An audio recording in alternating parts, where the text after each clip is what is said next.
Surveillance adalah pengamatan yang dilakukan secara terus-menerus terhadap suatu masalah kesehatan tertentu dan segala aspeknya dengan cara pengumpulan data, pengolahan data, analisis data, interpretasi data, serta diseminasi informasi kepada orang-orang yang berkepentingan sehingga dapat dipergunakan untuk pencegahan dan pengendalian masalah kesehatan tertentu. Pengumpulan data yang harus dikumpulkan itu harus jelas, tepat, dan ada hubungannya dengan penyakit yang bersangkutan. Seperti kita mencari penyakit campak, sebaiknya dalam pengumpulan data yang dikumpulkan itu data rutin yang dicatat dalam sistem pencatatan pelaporan. Jenis data ada dua. Yang pertama data primer dan yang kedua data sekunder. Pengumpulan data primer bisa dilakukan secara aktif. Seperti pengumpulan data secara aktif ini, petugas bisa langsung ke lapangan, survei, atau melakukan penyelidikan epidemi penyakit campak ke warga tersebut, seperti contoh yang di video tersebut. Terus secara pasif, merupakan data dari sekunder.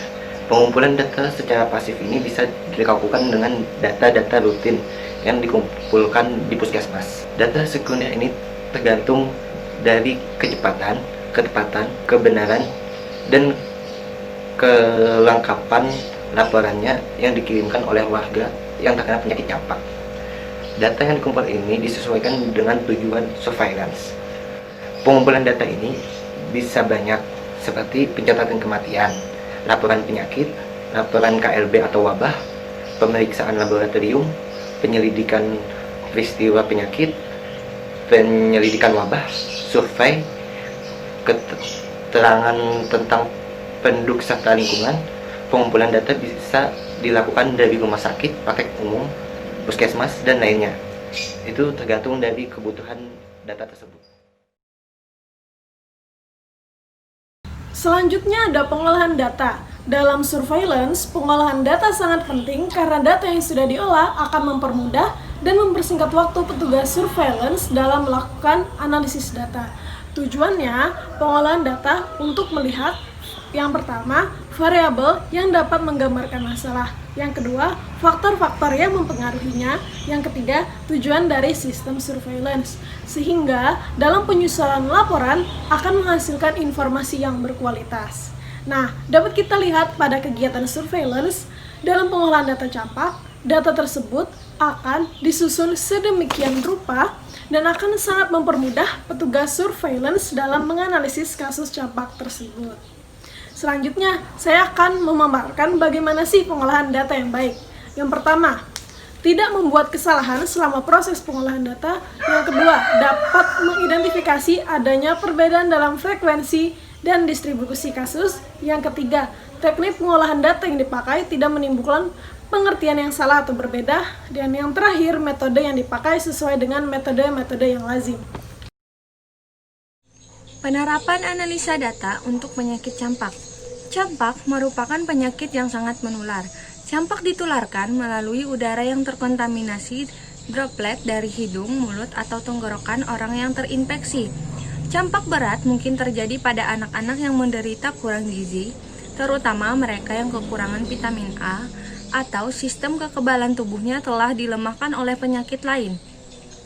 Komplikasi yang paling serius termasuk kebutaan, ensefalitis atau infeksi yang menyebabkan pembengkakan otak, diare berat, dan dehidrasi, serta infeksi pernapasan berat seperti pneumonia.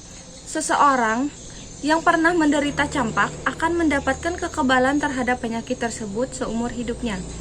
Untuk penyebaran kasus campak di Indonesia, pada tahun 2019 terdapat 8.819 kasus campak. Jika dibandingkan dengan tahun 2018, terdapat 8.429 kasus campak. Untuk kasus campak terbesar di Indonesia, yaitu pada Provinsi Jawa Tengah dengan angka 1.562 kasus, DKI Jakarta 1.374 kasus, dan Provinsi Aceh sebanyak 972 kasus.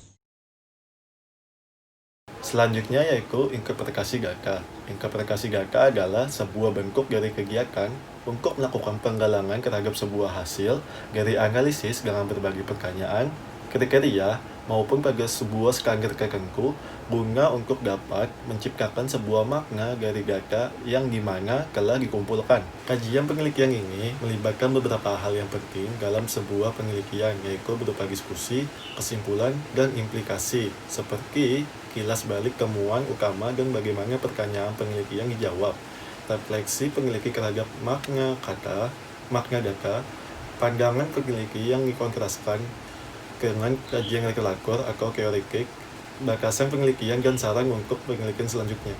Interpretasi data imunisasi campak pada Riskesgas tahun 2018 sebagai berikut.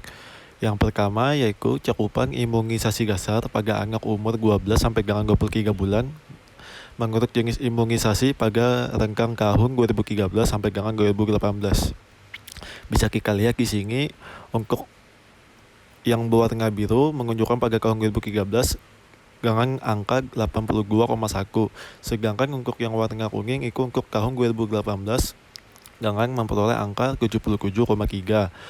Bisa kita simpulkan di sini terjadi penurunan dalam rentang waktu 5 tahun tersebut sekitar 4,8 dari 2013 sampai dengan tahun 2018. Selanjutnya yaitu cakupan imunisasi campak lanjutan pada anak umur 24 sampai dengan 35 bulan menurut karakteristik tahun 2018. Yang pertama yaitu berdasarkan jenis kelamin, di mana laki-laki totalnya berjumlah 37,4, sedangkan untuk perempuan total jumlahnya yaitu 39,2. Dari hasil tersebut selisihnya terdapat 1,8. Selanjutnya yaitu berdasarkan pendidikan, bisa kita lihat di sini untuk angka yang paling tinggi diperoleh dari Kamakan G1, G2, dan G3 dengan angka 40,2, sedangkan untuk angka terendah bisa kita lihat di sini diperoleh dari yang tiga sekolah dengan angka 31,0. Yang terakhir yaitu berdasarkan tempat tinggal.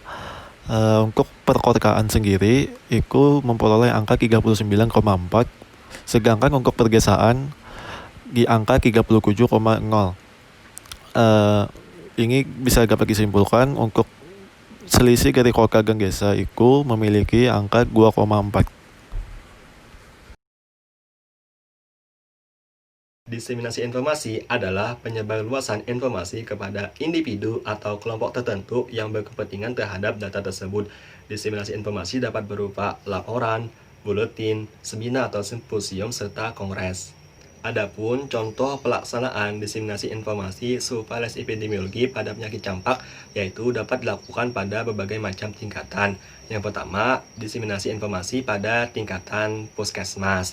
Kegiatan diseminasi di puskesmas ditujukan kepada lintas program di kecamatan dan pada masyarakat melalui pertemuan-pertemuan di tingkat desa, sehingga masyarakat bisa mengetahui kondisi kesehatan di daerah mereka, khususnya terkait penyakit campak. Yang kedua, diseminasi informasi di tingkat dinas kesehatan kabupaten atau kota. Diseminasi di dinas kesehatan kabupaten atau kota dapat dilakukan melalui penerbitan buletin epidemiologi secara berkala. Dalam buletin ini dapat dijelaskan hasil surveillance penyakit campak baik dalam bentuk tabel, grafik, serta analisisnya. Diseminasi melalui buletin ini dapat dilakukan setiap bulan. Penyebarluasan informasi dilakukan kepada pemegang kebijakan, baik di dinas kesehatan ataupun pemerintah daerah, baik dalam bentuk laporan kegiatan maupun laporan program. Yang ketiga, diseminasi informasi di tingkat dinas kesehatan provinsi. Diseminasi di dinas kesehatan provinsi dilakukan melalui pertemuan lintas program yang melibatkan petugas dinas kesehatan di kabupaten atau kota, serta melalui penerbitan buletin epidemiologi. Substansi dari buletin ini hampir sama dengan buletin yang ada di dinas kesehatan kabupaten atau kota.